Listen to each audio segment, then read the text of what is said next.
Hey everybody, it's Bruno. If you want to be our next guest on AndB, click on the Be My Next Guest link below. Hope you enjoy this episode, and I'm looking forward to hearing from you. That's right. What's up, you sucker?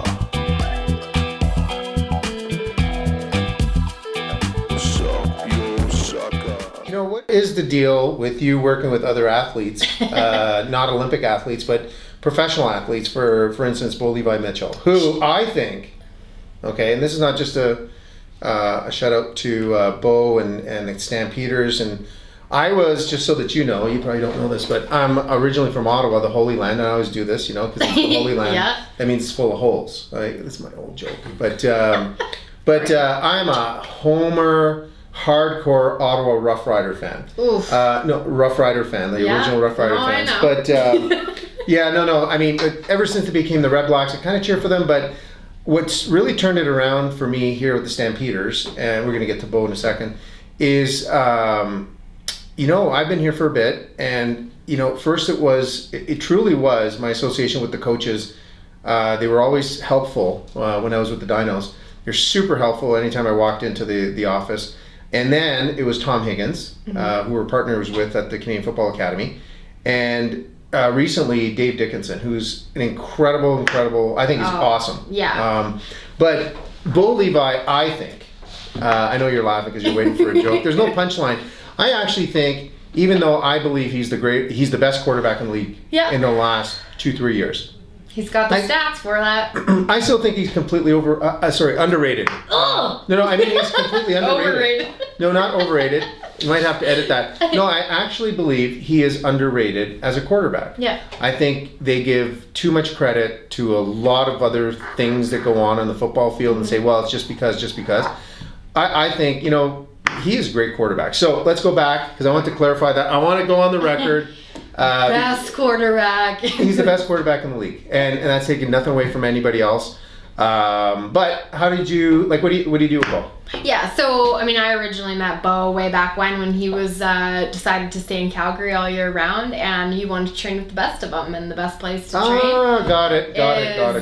Yeah, with the Olympians, and so what an incredible opportunity to be around the best of the best at all times. And Bo, if any of you have ever met him, he likes to be the best, and he's really great at what he does, and he takes things very seriously. So he wanted a high performance training environment that would allow him to be pushed. And when you're in a multidisciplinary, multi-sport environment where you're around 3-time gold medal hockey players and the Flames and everything, it was just a great opportunity. So him and I got chatting, and we shared a common ground with our passion for sport, and he started to share with me a vision that he had around creating a legacy for himself and creating something really unique to be able to give back to the next generation of athletes and inspire young football players the way he grew up learning, which is significantly different in the American football system versus Canadian. And you know, the more we talked about it, the more I wanted to help, and so I kind of brought the business mind to it and brought the MBA. Yeah, brought the MBA and built out a business plan and tried to be able to build something that he could put into the community, and it's been a really great experience. We're year 3 now. Wow, and goes fast. Yeah, it goes really fast, and we've you know, had some hiccups along the way with him deciding what he wants to do with his career and potentially going to the NFL, and so it's been something that we had a good foundation to let it be what it needed to be while he was still competing, but hopefully when he decides to retire, it's something that he can expand and continue to grow on. So you know, a couple of years, 2-3 years, year 3, and let's say Bo's not listening, right? Let's just walk it off here a little bit. But seriously, like, he's a high elite athlete. Like, arguably he could play in the NFL. It's a different game and all that kind of stuff. And he made a decision to stay out here too. And this is not a shot to Bo, but let's use a pattern like Bo, who's top of his game, and you're top of your game, and you've been kind of in the middle. How have you seen Bo transition, if he has, from, Bo the football player Yeah. or the athlete, Yeah. star athlete. Bo, the business owner. Well, trying. Well, I think he's trying, right? And that, again, that's not a shot to Bo, but it's No. there is a transition because you win on the field. Does it really mean you win on the business? So, Yeah.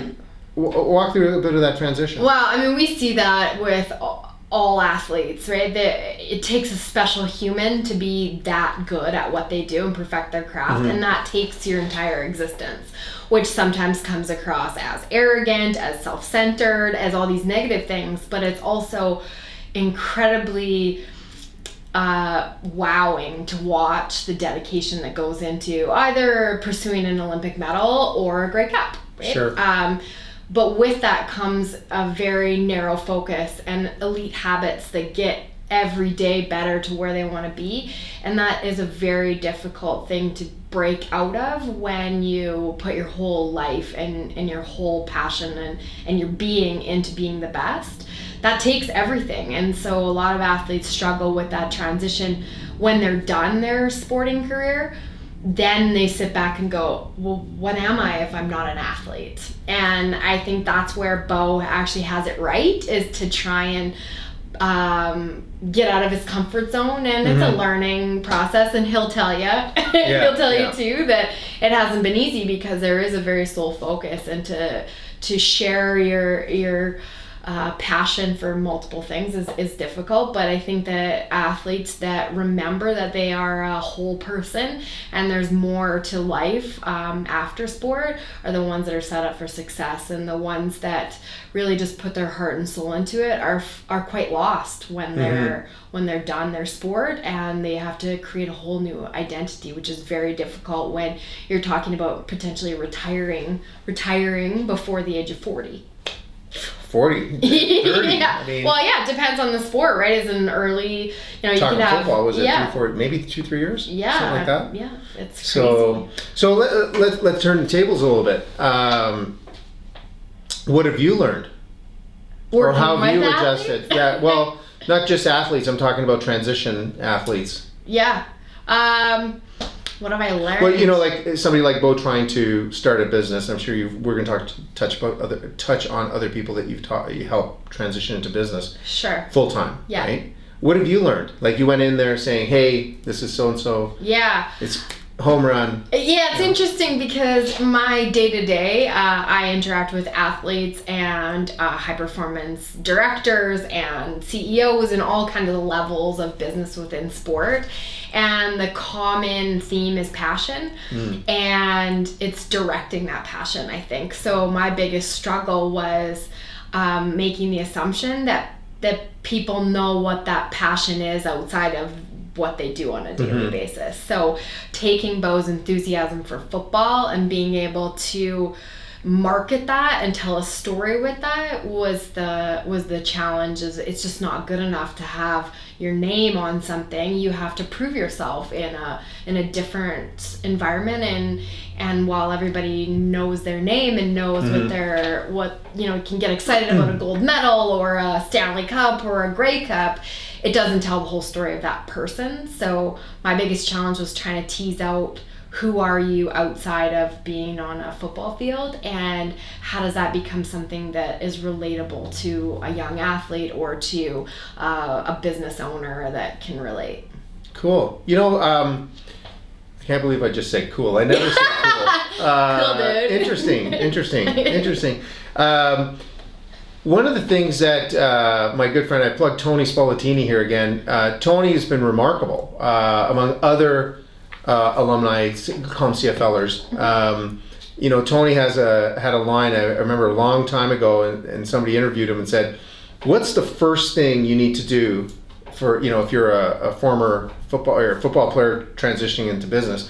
And I never forgot this. Everybody thought it was funny. He said, "Get cut. Like you got to get released, and then you can start a business." Yeah. And I got to give people like Bo and people like you're going to probably mention if you want other people that you're working with, that maybe you don't have to get cut to start something. Good on Bo and good on some of these other players that are starting to really think about and putting boots on the ground to start a business or something before they get cut. Yeah.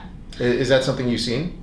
Oh, absolutely. I think that there is kind of a window of opportunity where they can leverage one thing into something else and use their stardom to build something that then makes them whole as they go. I've done some work with John Morris, who's a two-time Olympic gold medalist in the sport of curling. Incredible human.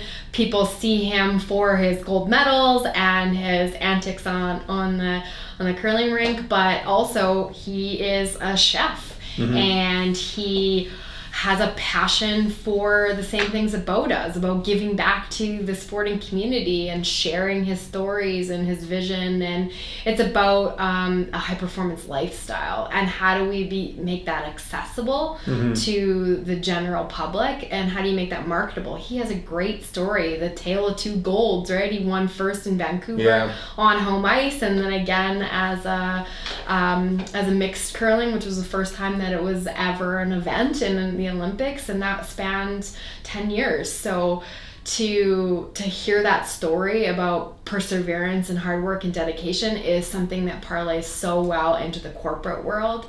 But what is that message, and how is it told, and how does he bring that enthusiasm into that setting and be able to do keynote speaking stuff? That takes purpose, that takes focus. That's not just like, I can stand up and tell my story. Anybody can tell their story, but how does it become polished? How does it become professional? And how do you build a business around that is a whole other world that a lot of athletes miss. They just want to use their name and their experiences and expect that people will pay that. Well, they will when you're a shiny new toy, and that's terrible to say, but that's the reality. Especially in an Olympic sport, you have a very small window between Olympics where people are excited and they want you out, and if you haven't polished that story or your skills or what you want to parlay that into, or you don't have an idea where you want to go, it's very hard to capitalize on that window where people know your name.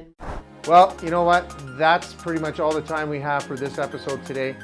Thank you for tuning in with us. And you know what? Make sure you subscribe to our Megapix Media channel so you will never miss an episode. And also, you can follow us on LinkedIn and Facebook, Instagram. We have content almost every day. So thank you very much for joining us. I'll see you guys soon.